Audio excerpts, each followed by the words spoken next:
sa pamayo kan mga bareta. Aspirante sa pagkakagawad sa Masbate City, gadan kan pagbabadilon. 17 anyos na lalaki na nakibispera sa pistahan sa Sorsogon, gadan kan tambangan. Lampas 3 milyones pesos na kantidad ning shabu asin cocaine na kumpiskar sa bypass operation sa Albay. Duwa gadan tulo irido sa duwang magkasuway na diskwido sa tinampo sa Albay. Asin, 21 tindahan sa merkado publiko Candaraga, pinasara.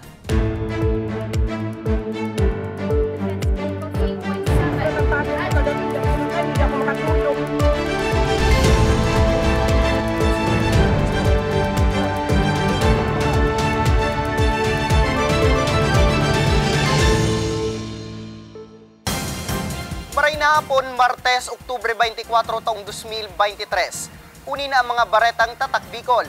Madadaugman ang mga baretang ini sa 88.7 Radyo Ragon Catanduanes, asin 90.7 Radyo Ragon Legazpi. Sa detalyes, tulong individual, arestado sa bypass operation sa Banwaan, Kanpulanggi.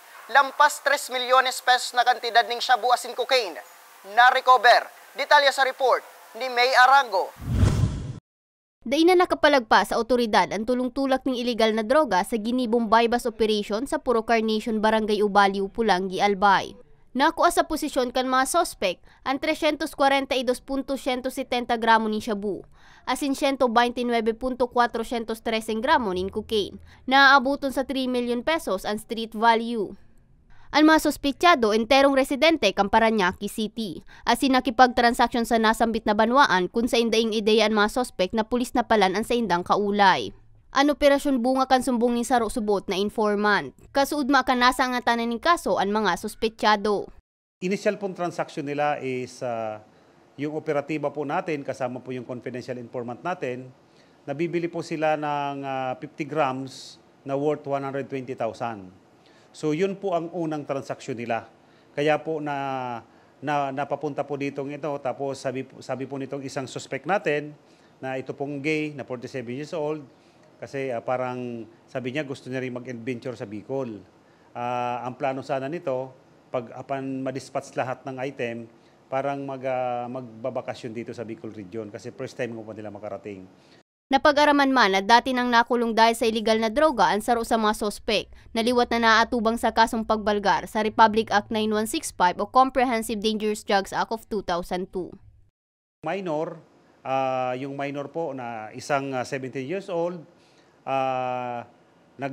nag-release po ang DSWD ng discernment.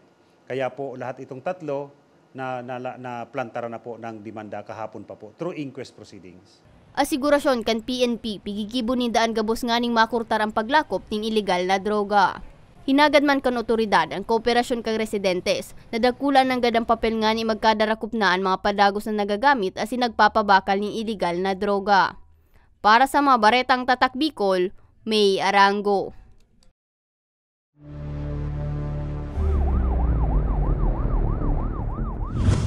Lalaking nakibispira sa partidaryo sa Sorsogon, gadan kan pagbabadilon mantang naglalakaw pa uli.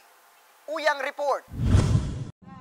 Dead on the spot ang 17 anyos na lalaki. Makalis na pagbabadilon sa madiklum na porsyon kang Sitio Milabigan, Barangay Carriedo, Irusin, Sorsogon.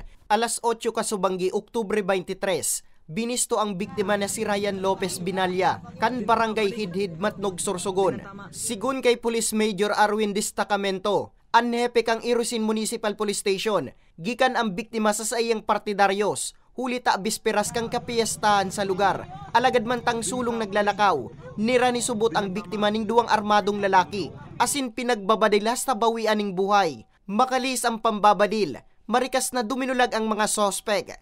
Actually, doon lang naman siya sa barangay, kasi nga parang anti-disperas, mayroong kaunting parang sayawan pa or gano'n.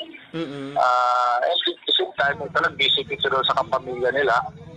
So yun ang ipinadala naman ng pamilya kagad sa ospital kasi nga isa yun na proseso eh. Subalit din on arrival na siya. Dugang pakanhepe, dein na napandukan kan mga residente ang mga suspechado, darakang kadikluman sa lugar. Tulong basyo naman ning bala ning badil ang na-recover sa crime scene.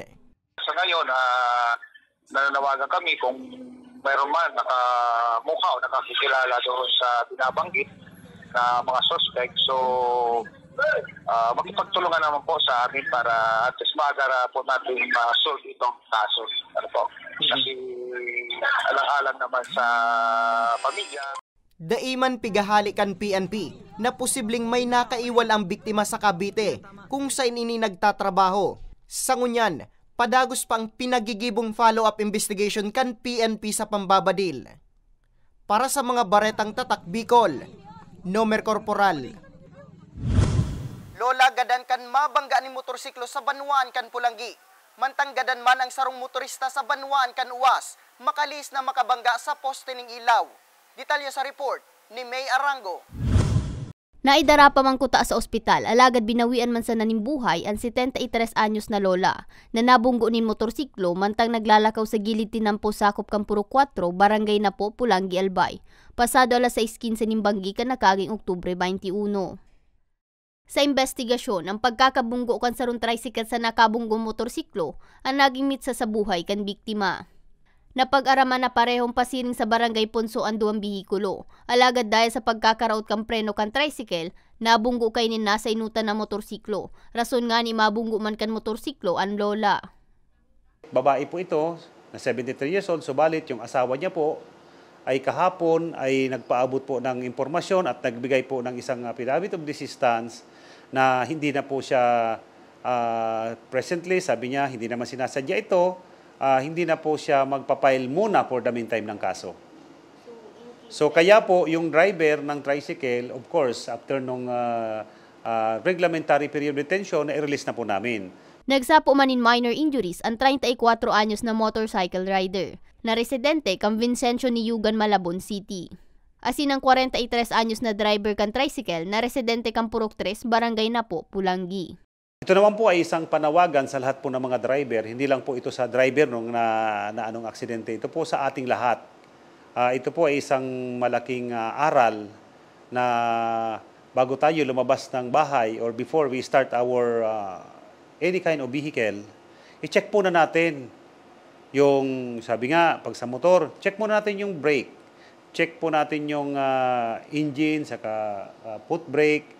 Check natin kung wala kang gasolina, pati lahat ng yung tinatawag po nating ng ng sasakyan mo, dapat chine-check natin 'yan. Obligasyon po 'yan ng isang driver. Tapos check natin kung dala ba natin yung lisensya natin, dala ba natin yung restaurant sakyan natin. Kung nakamotor naman po tayo, i-check ang capability ng sakyan mo, yung oil, water, lahat po dapat chine-check 'yan. I-check mo rin yung lisensya mo, restro ba ng motor mo. Of course, magdala ka ng helmet. Magsuot ka po ng helmet. Hindi po ilalagay sa siko ang helmet. Ang helmet po ilalagay sa ulo, hindi po sa siko. So ito po ay isang panawagan, hindi lang po sa driver na na-involve last day.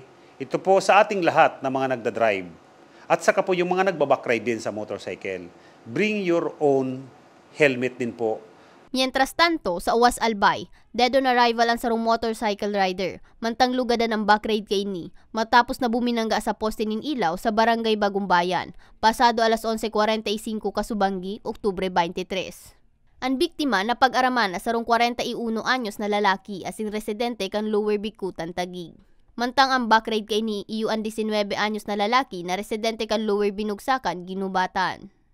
Base sa investigasyon, nawaran preno ang motorsiklo, rason para magdiridiretso inihas na makabangga sa poste. Tama sa payon subot ikinagadan kan driver. Kung galing sila sa Barangay Bagsak, duman sa Bakayan Ganon, nakyan naman natin masina, yung driver kung backside. Tapos, siguro yung nang mamandat na influence to liquor, na lose control po si Damam, nag-direction pa sa so pustikan ilaw, mga murang helmet, kaya ang tama sa payo. Pagirumdom kang pulisya, pirming maging rigmat as ini-check ang bihikulo antes ang pagbiyahe nganing maiwasan ang siring na insidente. Para sa mga baretang tatak Bicol, May Arango. Aspirante sa pagkakagawad, gadan kan pagbabadilon sa Masbate City. Lalaki, nadukayang nagpapataw-pataw sa salog sa Camarines Sur. Asin, 21 tindahan sa Merkado Publiko Candaraga, pinasara. Yan asin iba pang bareta sa samuyang pagbabalik. tucked away in the province of Albay, known for its perfectly shaped Mayon volcano. Misibis Bay Resort, a locally owned 5-hectare private island resort. The resort is ready for all those looking to balance tranquility and adventure. This tropical destination is where guests can either choose to relax under the palm trees or have an adventure under the sun. It features modern and luxurious rooms and villas, recreational facilities, and sophisticated services.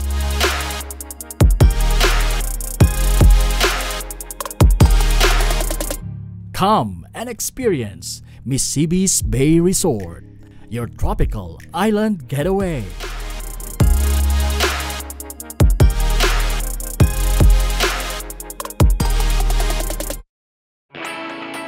Naghahanap ka ba ng trabaho? Marunong ka bang mag-shoot ng video? Mag-edit? Magaling ka ba sa social media?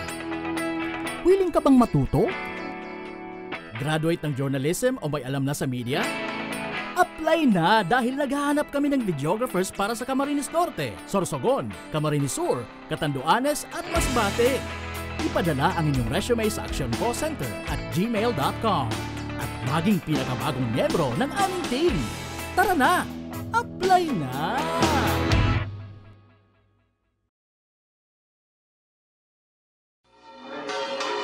Sa tahaw kan pandemya, sa ibong kan mapusog na bagyo, asin pag-alboruto kan bulkan, nung kanya kitang pinabayaan, sa panahon manin pagtios o kaugmahan, an mapagpadabang manto ni Inang Peña Francia, danay tang namamatean.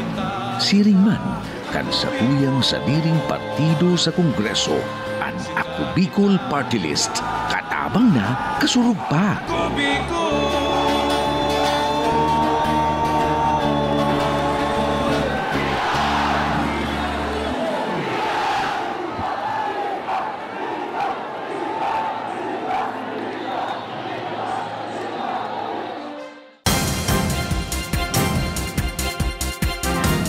Nagbabalik ang Ako Bicol Online TV. Aspirante sa pagkakagawad, gadan kan pagbabadilon sa Masbate, kalinyadang incumbent barangay chairman, lugadan man sa pambabadil. Uyang report. Sa cellphone video na ini, mailing ang nangyaring gubo-gubo entre sa duwang magkabanggang grupo para sa barangay asin sangguniang kabataan election sa barangay Mayngaran, Masbate City. Sa pool sa video, maging ang pagpapaputok ang sarong nakaasul na lalaki. Nangyari ang insidente, alas 4 ning hapon kang nakaaging Domingo, Oktubre 22. Dead on the spot ang 44 anyos na si Joby Pintor, na aspirante sa pagkabarangay kagawad. Mantang lugadan man ang kalinyada kaini na si incumbent barangay chairman Joseph Martinez. Tulos man na nagsagibo ng hot pursuit operation ang PNP, kung sa induwa sa mga kagibo ang nadakop kang pinagsarong pwersa kang CIDG, asin Masbate Police Provincial Office, mantang saro naman ang kusang suminuko sa otoridad. Sa investigasyon, mantang nangangampanya ang grupo kan duwang biktima sa sarong lamayan sa nasambit na lugar. Nakapasuwayan kang grupo ang grupo naman kang nagdadalagan sa pagkakapitan na si Dolores Onapia, sundo sa nauli sa pambabadil. Sa presente, padagos pang pinagigibong hirarom na investigasyon kan PNP sa pangyayari, mantang nasa kustudiya naman kan Masbate City Police Station ang tulong sospek para sa magkakanigong disposisyon asin dokumentasyon. Mientras tanto, sigun kay COMELEC Bicol Regional Director Attorney Jane Balesa, konsideradong election-related ang nasambit na insidente. Nakuta na dai nasubot nangyari pa kung nangibabaw ang maray na kaisipan kan mga kandidato, urog na sa mga suportadores kan mga ini. Sa datos kang COMELEC, ini nang ikatulong election-related incidents na naitala sa reyon. So masurat baga kita sa balot ay isurat nita ko sa iboboto. So technically okay lang kung may nagadan, dahil man kay puhan na ibabaguhon lang nita ang certified list of candidates. So for example, kung itong nagadan may bumoto siya pero dahil siya ning kapalit, dahil substitute siya, tamayo siya ning agum. Ang agum niya masanang pwede mag-substitute. So stray vote na lang ang boto sa iya dahil ang bibilang. Katakod kay ni, Nangapodan si Balesa sa mga kandidato sa BSKE, lalo na sa mga suportadores kan mga ini, na daipagpadara sa init ng payo, lalo nang daipagpairalon ang bayolensya, dahil mayo ining maray na idadarang resulta. Para sa mga baretang tatak Bicol, Nomer Corporal. Lalaking enot ng napabaretang nawawara, makalis na magsisid sa salog na sakop kang minalabak. Nadukayang gadan asin nagpapataw-pataw sa salog na sakop naman kang Milaor, Camarines Sur. Detalye sa report ni Carmelo Balya. Gada na kan mahanap ang nawawarang 25 anyos na lalaki, mantang nagpapataw-pataw sa salog sakop kan Zone 2 Barangay San Miguel, Milaor, Camarines Sur, pasado 1:00 hapon kan Oktubre 23. Sa impormasyon sa Wrong Concerned Citizen, ang nagpaabot kaaraman sa otoridad dapit sa pagkakadiskubre kan labi kan biktima na binistong si Jose Velarde Azul kan Banwaan in Minalabak. Responde po kami ni Chief Master Sergeant Efrain Torres para i-verify po. Inabutan po namin yung patay na tao doon sa nakaangat na po siya doon sa ilog, nasa riprap na po siya. Tapos inabutan din po namin doon yung mga rescue personnel ng Minalabak po.